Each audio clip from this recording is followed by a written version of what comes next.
This is Progman Rob for PowerOfMetal.dk. Here is my interview with John Mitchell of Lonely Robot. So now let's get right into it, because you are a busy man. You've got, let's see, you have It Bites, you have Arena sometimes, Frost. Jem's got that back on, I believe, and you're also producing and mixing a lot of different people. How do you have time to do another project, Lonely Robot? Well, it's kind of, as I say, a lot of the time in my studio, I used to have two guys working here, and one of them's gone off to become a maths teacher, so I kind of don't have time anymore, so unfortunately I got it done when I did get it done. Yep. And it was literally, I think I pretty much finished it more or less about a week after he went off to become a maths teacher. So, yeah, I mean, it's difficult. It's, I'm pretty bad at time management, and as you have just discovered. And I think it's very compartmentalising things. Fortunately, certainly, like Boss, for example, we don't really do anything very often. But it's just a part-time thing for Jen, and occasionally, from time to time, Sure. I decide to put something together. Mm-hmm. So that's not really much of a time, a time vampire. Right. But an Arena sort of creeps back into life every couple of years. Yep. Basically, the only, and as I say, the thing with It Bites is that we were kind of the reason I came to do this album in the first place was we were doing an It Bites album, but halfway through I got about 4 tracks into it, and the phone rang and it was Fish, and he wanted to get John Beck's number off me because he was looking for a keyboard player. Mm-hmm. And he kind of said, "What are you guys doing?" I said, "Well, we're sort of writing an album, but we're kind of struggling a bit." And here's John Beck's number. And off John Beck went into the sunset with Fish for the foreseeable future on tour. So that kind of left me sort of going, well, what should I do with the time now that I had sort of put aside to do It Bites? Yep. And Thomas at the label said, "Why don't you do something new?" And I thought, well, okay then, why don't I do something new? So that was kind of what happened. I see. That's how it all came about. Now, and with that, you did, instead of choosing to call it a John Mitchell album, you are going under Lonely Robot. Now, why choose that title versus going under your own name? Well, 2 reasons really. John Mitchell's a bit of a boring name. And it sounds a bit too much like Joni Mitchell. And also, I kind of like the anonymity of it in a way. Even though obviously anybody who hears it on the radio, just going, "Oh, well, that's interesting." In the unlikely event it did get played on the radio, but I kind of always had a band in England called Gorillaz, and it's a sort of project by Damon Albarn, who was in Blur, and some other dudes as well. Mm-hmm. And I kind of thought it was I just like the idea of, Lonely Robot just sounds like a far more interesting and enigmatic name.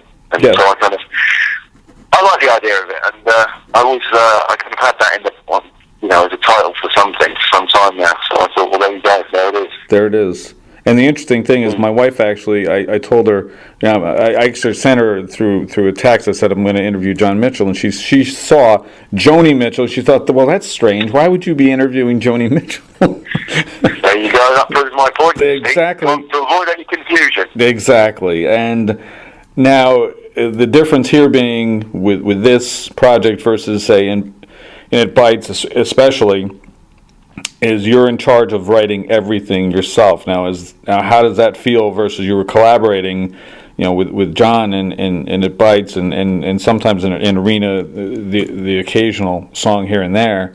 I mean, how is that now for you? I thoroughly enjoyed it, to be honest with you. I mean, I think the thing to remember is that within the context of It Bites, John Beck is a key reason anything that might sound like It Bites sounds like It Bites, because he is very integral. His personality is one of the sort of main defining things that sort of to the It Bites sound. If anybody remembers It Bites from back in the heyday, or when they were kind of revered as this underground cult band, certainly it was two, Francis and John, but the actual sound moulded by the band was certainly those 2 guys. And, without John Beck, there is no sort of It Bites. I mean, you could argue, a lot of people told me very dryly since I've been doing it, there is no It Bites without Francis Donnelly, And so that was actually one of the greatest things about doing this, was finally finally I got to do something, and that you can't, and it doesn't have to get compared to some heritage that went before it, because it's ultimately something new. Yep.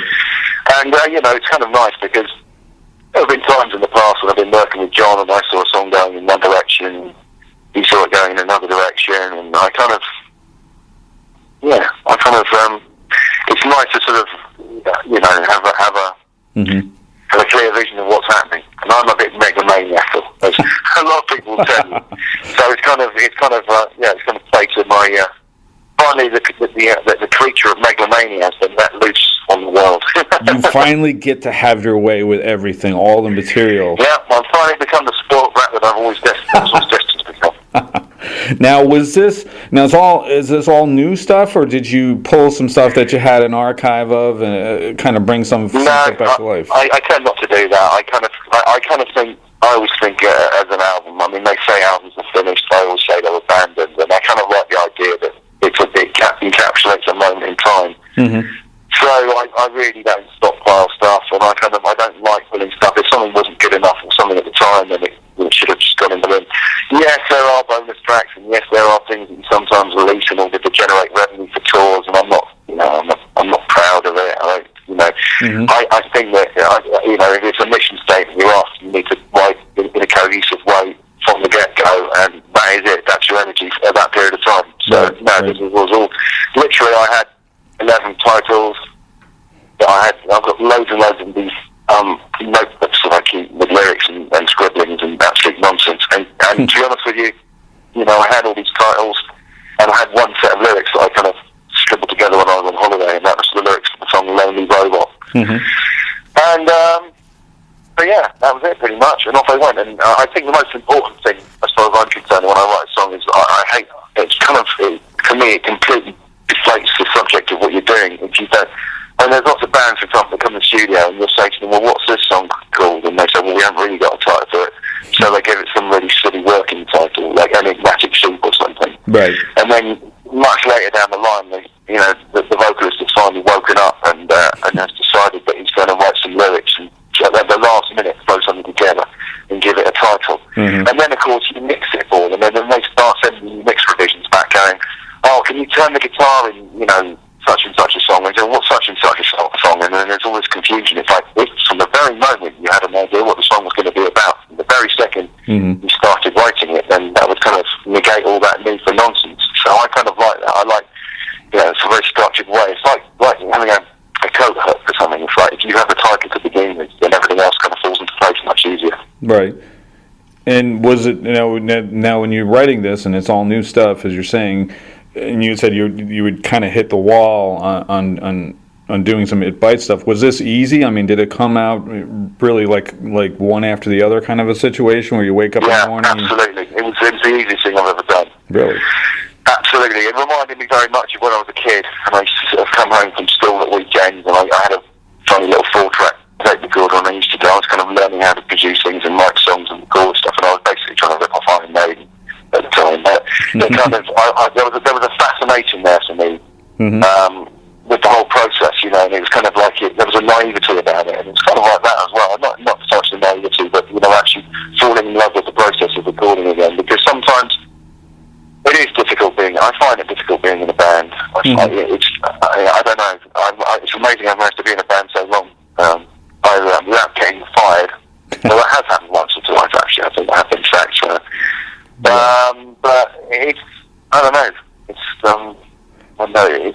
a relief in a certain way, because if I hadn't done this, I think I'm a little bit bonkers. Yeah.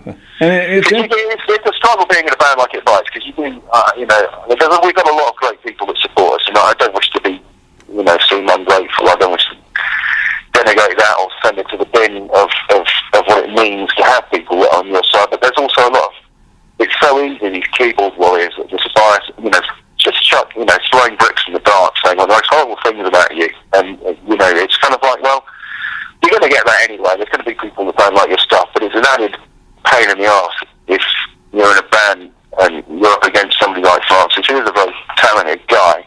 And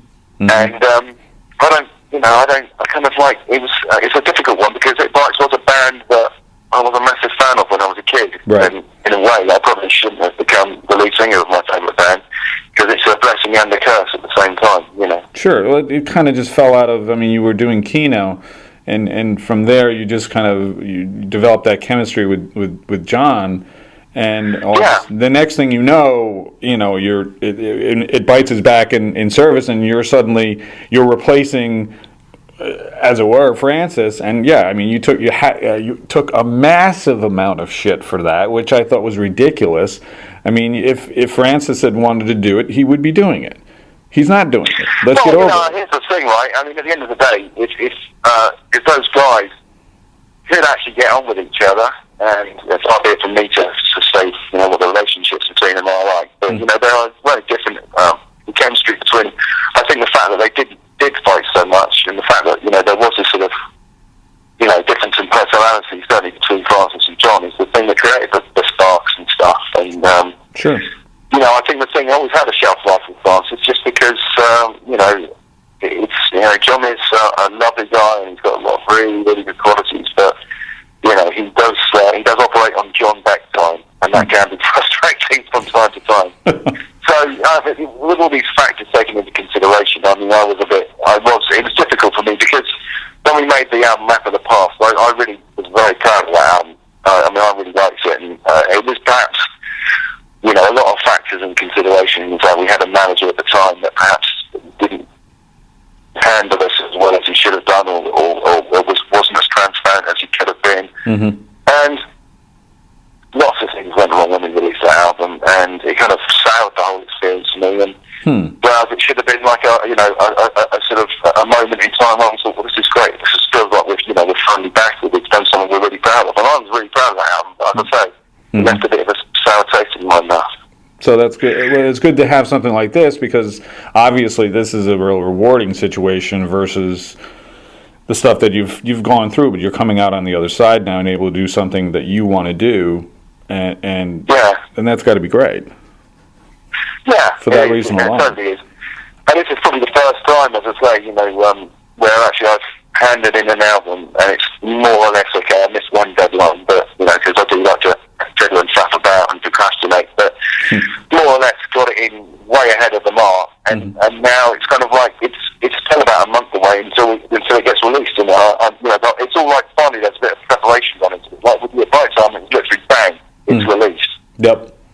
We finished it. There wasn't enough lead time, and there wasn't enough. And I just think that with this, it's like there's been a lot more trying to get things in place, and there's a bit more sort of anticipation with it, because it's it was announced a long time ago, and I'm really proud of it, I have to say. I mean, it's something I can honestly say. I think probably 5 years from now, I'll still look back on it, listen to it, and not that I'd sit around listening to my own music, because that would be entirely narcissistic, but I would be certainly pleased to hear it again. Oh, man. Well, and the good thing about it, what I like about it, and I have listened to it a few times, and more than a few times, because I wind up listening to it again, and it's something that you can readily listen to again. There's a lot of good melodies, and your voice. I love your voice. I think that's one reason that I was not the It Bites fan back in the day, but being an American, it was not as easy to find out about them, so to speak. But I loved your voice in It Bites, and you don't sing obviously in Arena, but that was a big part of this album. I think as I say, singing is not something that necessarily ever came naturally to me. It's something I've had to really work hard at, but it's something I do take tremendously seriously, and it's something I'm hopefully with each subsequent album I'm getting a bit better each time. And certainly this one, it was like there was a certain affectation, not in a certain style. You find yourself singing in a certain style when you're in like in It Bites. You kind of there are certain ways and means to do it. I'm just pleased with it. It's kind of like I don't find myself having to sing as high or any of that nonsense as well. That's always another. I kind of sound like I'm really down on It Bites, but I'm not. It's just a lot of those old It Bites songs weren't written for my register. Right. And this is kind of more kind of where I'm happy, sort of, my sort of. I'm just a baritone basically, and Francis is more sort of sings kind of higher up. He's written more nasally than me. Sure. And, he's got, he's got what you call a Marmite voice. I don't know if you get Marmite in the States, but certainly it's like Vegemite. Oh, gotcha. You either love it or love it or you absolutely hate it. Yeah, it's very unique. Yeah. No, I get what you mean. There's plenty like that. But yours is, to me, your voice is much more of a friendly sound, and it's got that husky kind of tone to it, which I really like. Well, thank you. No problem at all. Now, style-wise on the album, to me, this is my opinion, the closest I could get of your material would kind of be the Kino album at times. I wouldn't say necessarily all the way through, because I think Kino is a bit more poppier than Lonely Robot. What's your take on it as far as style-wise? Well, it's sort of going to sound a bit like that, because I wrote most of the Kino album. There was a couple of songs where I think John Beck wrote one song and Pete Travis, so we wrote one song, but for the most part, I wrote the whole thing. Yep. And I do have a certain style. I mean, I love, my influences. My influences come from, I love the Police, and I love Ninth Chords, and a lot of my writing is around that kind of. I'm never. I think it's just. I'm such a big fan of pop music and top lines and happy melodies and stuff. Even when it's sad, it's kind of like. I think that's a fair assimilation. I am, yes, as a founding member of Kino, I think I'm entitled to rip myself off. I think it's fair to say, and to me, it falls right in line with it, which is a good thing. I love the Kino album, and I was like, well, I'd like another one like that. Nothing against It Bites or anything like that, but it was different, and it makes sense. Yeah. You know what I mean? So now it's like, okay. Yeah, that's interesting. I mean, the one thing I do, what I would say about it, which I'm particular, I did have one thing in my mind that I thought, right, you know what? I'm gonna get rid of a lot of things that I don't like about, but are in a lot of records that I play, and this is it's not I don't like them. It's just that they are. But like with It Bites, there is a certain necessity to sound like It Bites, which involves having lots of tinkly sounds and bells and things, Yeah. And I wanted to do away with all of that and have a more sort of contemporary sort of musical texture behind everything. Yep. So and I think that was obviously I did all the most of that apart from two piano. Well, I kind of put the original piano down, and then Steve Hogarth came on and copied what I did. Yeah. So for the most part, there are no bells or 80s sounds, and I tried to keep there's no Hammond organ anywhere, and I just wanted to keep it, and try and get away from the usual sort of prog sound. You know what I mean? Mm-hmm. Yep. Not being down on prog rock, but when you consider that, we're a long way from 1971 now, and technology. The people. Imagine those bands, like with early Genesis. The only reason they had Hammond organs and Moogs and all that, Mellotrons, is because that was all that was around. Exactly. But obviously, there's a much richer, tapestry you can create now. So why on earth I'd want to go back to those original three sounds? It's a bit bizarre to me. So I try to steer away from them. There's a few bits where you find the odd tom strings, just because it is a nice grainy sound, Mm-hmm. But on the whole, I just wanted to be a bit more contemporary with it. Sure, and it makes sense because and that's what I find is a lot of bands. I love the Mellotron and it's fine, but there's nothing wrong with sounding more modern, and it doesn't make you any less prog or not. You could argue that any band that's trying to sound like 1971 is more regressive than progressive. They're just trying to. Well, that's the eternal discussion, isn't it? Well, yes, it's progressive rock sound or it's progressive rock and movement, and the idea is. I think it's the idea behind progressive rock is basically to get a pop song and shoot the A&R guy, so it doesn't have to be 3 minutes 30 anymore, and just off you go. And I think that's about as far as the boundary needs to go.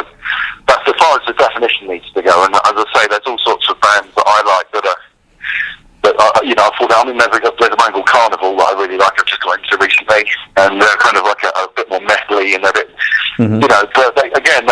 But they do some really interesting stuff and interesting patterns and shapes and stuff. So it's kind of cool to me. Exactly, and that's what I want to hear. I want to hear different things, and there's plenty of stuff going on this album. You've got I think it's Godless Sea to me is very progressive sounding. Or the riffing, the heavier stuff like the God versus Man, or the riff in that. It's modern sounding prog, and not necessarily noodly, but more of an atmosphere to it, if that makes sense. Yeah, that's exactly what I want to do. I'm not. I find if you try and write music that sounds complicated, then more often than not, it sounds disjointed, and these things need to come naturally. And I have in the past spent a lot of time trying to write music that I think would be clever. And Right. the trouble with that is, more often than not, you fall at the first hurdle, because ultimately it should be a natural. Whatever you write musically should come naturally to you. It shouldn't be a forced experience. And Right. so, a lot of the things that make Lonely Robot sound progressive to me is basically Craig Blundell's drumming, because he does all sorts of crazy cross rhythms and stuff, and he's a very creative guy, and that's kind of why I wanted to get him on the record to sort of to bring out all the cleverness of the music without me having to do it. Sure. I'm extremely lazy.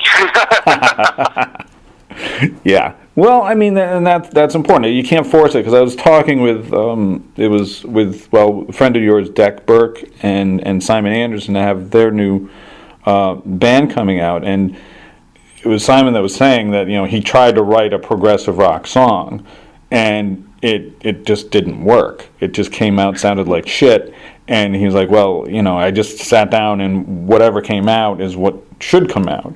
If it sounds Exactly. progressive, then that's fine. If not, then whatever. Now, well, like I said, I mean, I think Lonely Robot is, if you want to, if it has to have a tag, then I would say it's a progressive album, but mainly through the use of sounds more than clever technicalities. well, I mean, anyone can play well, I don't know about anyone, but a lot of people can play 100 notes a minute. But how interesting is it to sound like you're trying to hit a bumblebee? I mean, I'm not sure that's progressive. That's a very good definition, actually. Like sounding like a wasp escaping from a bottle. Yeah, right. I mean, you want to hear that, that's fine if that's what you think is interesting, but to me, that doesn't show any kind of thought. It just shows technique, and yeah. It's a little trickier to kind of set a mood and execute it properly. So. Yeah, exactly. Well, as I say, I'm all about emotional things, and I people shredding and playing as fast as they can over weird polyrhythms kind of does leave me a bit cold. So exactly. I'm not really from that. I'm not really from that field of thought anyway. Yeah. Well, that's good. There's nothing wrong with that. And you've got, you mentioned you have Craig on drums, and his drumming is amazing. You also have the legendary Nick Beggs on here, who is in every band that you're not in. I think he's in. Yeah, he's got that bass covered. Yeah, I mean, I think we could do a 6 Degrees of the two of you and probably hit every musician in England. I'm not positive, but I think we could probably do. How did you get him in there? How did you get Nick on there? Well, Thomas at the label suggested it, and I thought, well, that's not a bad idea, is it? He's a bit handy on the old bass, and a little bit. and it now turns out, I don't know if you're probably aware that him and Craig are going to be going on tour together with Steve Wilson a bit later in the year. Yes, I have tickets. Yeah. So he's just he's a great musician. He's a very and he's a very humble guy. He's pretty chilled out. And after being in various different outfits and combinations of people, it's just nice to be through. I mean, I didn't have to do. I dealt with him remotely, but it's kind of like if I didn't like something, I could just say, that's not really what I'm after. Mm-hmm. And he put some pretty wacky stuff down on the Chapman stick on certain songs, and I thought, well, actually, I didn't really want any bass there at that point, so kind of I had to hit. Maybe I'll do an alternative mix at some point, and everybody can hear Nick going nuts on the old Chapman stick, where I intended it to be absolutely silent. But it's he is a talented guy, and I'm glad that everybody's. I think the whole point of it was everybody's musical contribution on this album. It wasn't just like, let's just get some names in to do some. I wanted it to be relevant to the song. Mm-hmm. And certainly, you do find people guesting on records, and it is just trying to put bums on seats. And if I wanted to put bums on seats, I'd get Harry Styles from One Direction to sing one of the songs. But exactly, that'll be next album. This one completely tanks. But no, seriously though, I think everybody Heather Finley's got a beautiful voice, and she's kind of the sort of breathiness of it's reminiscent of early Kate Bush to me, and it's great to get her in on the thing. And Steve Hogarth, I think I just wanted to get with Steve Hogarth. He's more known as a singer, but he's actually a brilliant pianist as well. So I wanted to get him on there in that respect, and also like Nick Kershaw. Most people know Nick Kershaw from being Nick Kershaw, but I don't realise he's a phenomenal guitar player. Right. So I gave him the solo. I've quite quite sad actually, because I put solo down that song first, and then I thought, it's a shame that's going to have to go. But then I thought, Nick's kind of what he did was a bit more interesting. I was just hanging around one note for about 5 minutes, like Dave Gilmour does. But that was kind of cool. That's great, and don't forget of all people, Peter Cox of Go West. I mean, that's I know. That is, you know what? Here's a funny story. Well, it is to me anyway. You might find it completely dreadful story, but nonetheless, when I was a kid, I used to have a little mini motorbike. It was a little scrambler. I don't know what you call it. Do you know that word, scrambler? Yes, I do. Yep. Yeah, well, it was a little sort of 50cc little dirt bike, and I used to ride it around some woods near where I lived. It was a beaten up old thing, and I think I bought it in the free ads for about 60 quid or something when I was a kid. And I had a Walkman, and the only thing I had, my sister used to bought songs of the radio for me, and I really fell in love with We Close Our Eyes by Go West, and I literally had one side of a C60 covered in that song and nothing else, literally on the pin. And I had my headphones on, and I just remember driving around these woods, for hours on end, just listening to We Close Our Eyes time and time again. Wow. And I never thought for 1 minute that that guy would end up singing on my album. There you go. I didn't know I was going to do music at the time, so I suppose I didn't have that amount of foresight. But nonetheless, he's brilliant. He's a very strange. What people don't know about him is he's actually he's more interested in sort of guitar playing and all that than he is about singing. So he's forever sending me little YouTube clips of links to YouTube videos of guys on guitar, people I've never heard of. He's like, what do you think of this guy? And I'm like, well, yeah, he's kind of cool. Random sort of unheard of guitarists in the States and stuff. And I'm like, yeah, I quite like that guy. And it's kind of weird because he's got about 20 Stratocasters. He's a frustrated lead guitarist. And oh wow! I'm a frustrated lead singer. So we kind of bonded over that. Yep. No, I think his voice actually lends really well because it's a little deeper and maybe a little huskier too. But style-wise, I mean, to me, you guys aren't that far apart as far as style-wise and delivery. So I think it works really well. He's on the Boy on the Radio, right? Yeah. Boy on the Radio, absolutely. Yeah. And he's got a love. I mean, he's got a lovely warm sort of. Again, he's a baritone like me, so I'm kind of. Yeah. I knew what sort of range to write for, but he's got a very soulful sound to his voice, and he's got a very wide vibrato. And if I ever wanted to sing and have vibrato, I have to shake my head up and down like an idiot. So he was brilliant. I mean, he literally did it in about 3 takes, and then we went out to dinner. It was cool. Wow. And I'm looking forward to as I say, I said, would you want paying for this? And he goes, no, paying in kind. So we're going to write some songs together hopefully in the next couple of weeks. That'd be great. That's awesome. Yeah. So he was, as I say, a lovely bloke, very, very humble, very self-deprecatory. Which, as you probably know from meeting English people in the past, you probably know everybody from England a bit self-deprecatory. Yes, indeed. Well, sort of Peter Cox is the absolute sort of definition of the word. And, but a lovely guy, and he's become a very good friend to me. So that's great. It's all good. That's great. A nice byproduct of everything is getting to have a hero of yours on there and now do an album with him. That's cool. Absolutely. Doesn't get better than that. Now, the next thing I have to ask about is the astronaut suit. What the hell? You were walking around somewhere for the photo shoot. Well, I thought I kind of knew from the moment I decided I was going to do this what the front cover was going to be, and I knew that I knew exactly what I wanted the artwork to look like, and I knew that somebody was going to have to go wandering around the middle of London in an astronaut suit, and eventually I decided, well, you know what, I can't say that I've lived the experience of Lonely Robot if I haven't been the Lonely Robot wandering around London. And so, I just one day myself and my very good friend Rebecca did this. I speak as photographer, and she sings in a band called Anave in England. They're a very good band, and she sings backing vocals on the song Lonely Robot. And we just decided to jump out at Charing Cross and start wandering around the South Bank and sort of generally across the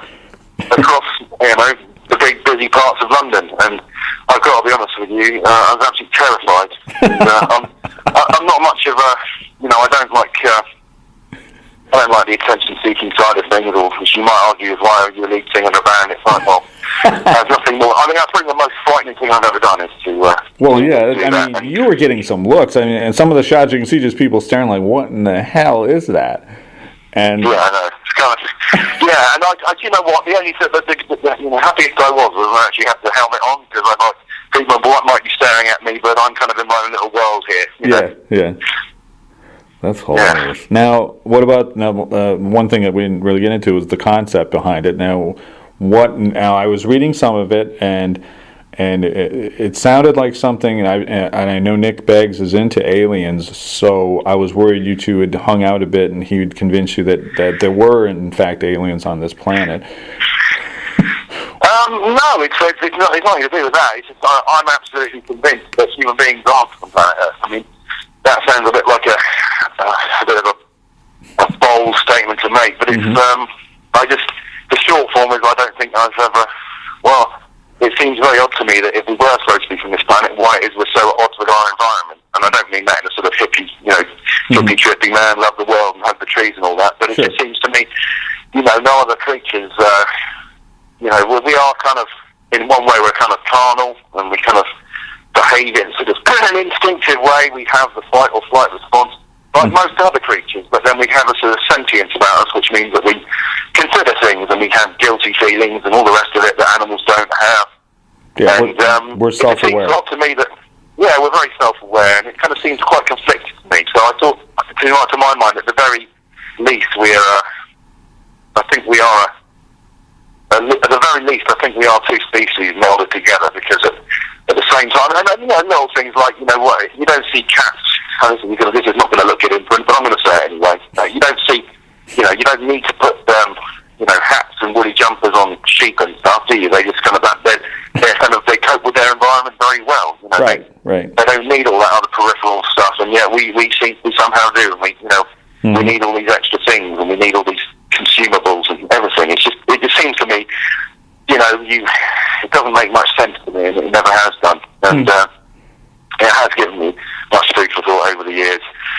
And there seems to be an influx of science fiction in recent times, which kind of lends much weight to those thoughts. That it's not just. I always find that in popular culture, you'll find that this again. It sounds very conspiratorial, like the governments are doing things behind our backs. Well, I'm sure there's no doubt in that. It was nice to think that there was a transparency through everything in life. But unfortunately, I think that when a government tries to, when there's a theory going around, you'll always see like two films are found with the same technology, or you'll see two thought processes occurring within films. Like, for example, the film Event Horizon, when they started talking about wormhole technology. And the film Event Horizon and the film Contact came out at the same time, and yet the technology, there was no patent or there was no suggestion as to what wormhole technology would look like, and yet both films ended up with pretty much identical devices for creating a wormhole, which I found very strange at the time. I went, isn't that a bit odd that those films came out pretty much exactly the same time? Right. The devices used for folding space were exactly the same. And, lots of things, lots of happy coincidences that I think are too coincidental. No, I'm a firm believer that we're obviously not alone. It would be impossible. It would be so narrow-minded is a nice way of putting it, that we were the only creatures like us, or that are the only intelligent beings in this entire universe. So I could definitely see where you're coming from on that, because it's just the law of averages, and there are just certain things that are kind of strange. So I mean that's fair. It is. I mean, also other things. In long ago, back in the midst of time, there are certain civilizations like the Egyptians have been so far advanced from their surroundings and in terms of their technologies, and yet as just the way things regressed after their sort of all the Romans, how far ahead of the curve they were, and then they kind of disappeared. They didn't disappear, but they melded away, and before you know it, everything regressed about 500 years in terms of how it's just bizarre, and I think I don't think it's coincidental. I think there is something in it. But anyway, that's the theme of the album, and that's the theme of the lyrics, and I think it's quite apparent when you listen to some of the songs. That's what I'm blithering on about. No, it makes sense, and I think that's what I think is nice, because it's an intelligent conversation, and it's an intelligent concept behind it. I think it's great. Love it. Yeah. Love the album. Good. Well, I know you're busy, so I'm going to let you go because I do have to go myself.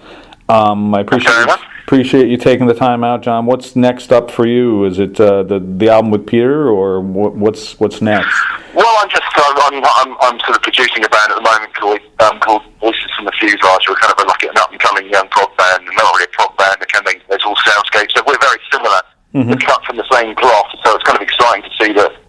There do seem to be new bands cropping up here and there that aren't just trying to sound like Genesis copyists, and it's just exciting for me to have done something or to be involved in producing, and like as I say with the Lonely Robot thing, that isn't as retrospective as some of the things I have been known to doing in the past, and I'm quite pleased with that. That's awesome. But next up, as I say, I've got the album gets released, and I've got various bands in the studio, and I suppose I better start writing for the next one. Yes, indeed, you better do that. I appreciate it. Thank you very much for calling, John. Okay? And I hope you have a nice weekend, mate. You too, mate. Take care. Bye now. Okay, cheers. Bye.